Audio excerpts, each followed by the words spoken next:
Sur les traces de la traite négrière et des Ivoires descendants au Brésil, les envoyés du ministre de la Culture et de la Francophonie, Maurice Kwaku-Bandaman, ont visité Pelourinho, dans le centre historique de Salvador de Bahia, première capitale coloniale du Brésil, entre le XVIe et le XVIIIe siècle. Pelourinho a abrité dès 1558 le premier grand marché d'esclaves sur le continent sud-américain. À Pelourinho se trouve la première église catholique construite par les esclaves pour les esclaves.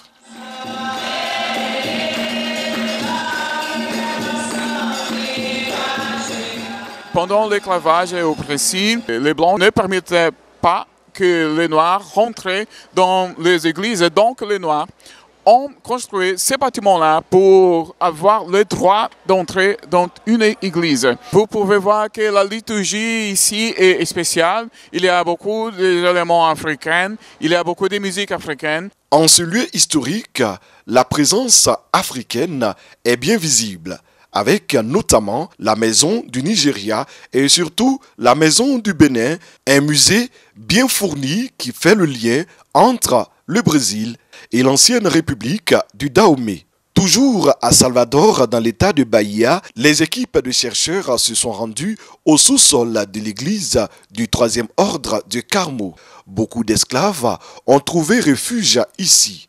Ils ont aidé cette église à faire face à l'envahisseur. En retour, l'église leur a accordé une protection de façon clandestine. Nous constatons que l'église ici, à ce moment-là, a eu un rôle de protecteur des esclaves.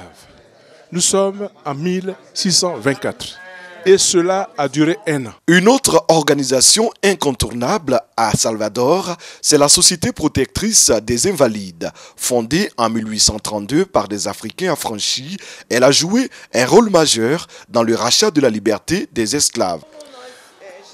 Nous avons été félicités par l'UNESCO avec le prix Mémoire du monde. Sur la route de l'esclave au Brésil, la délégation du ministère de la Culture et de la Francophonie a aussi consulté les archives publiques de l'État de Bahia. Des passeports, des registres datant de 1865, des lettres d'affranchissement et bien d'autres sources documentaires en rapport avec l'esclavage y sont disponibles. À Salvador de Bahia, 80% des habitants se déclarent descendants d'esclaves africains.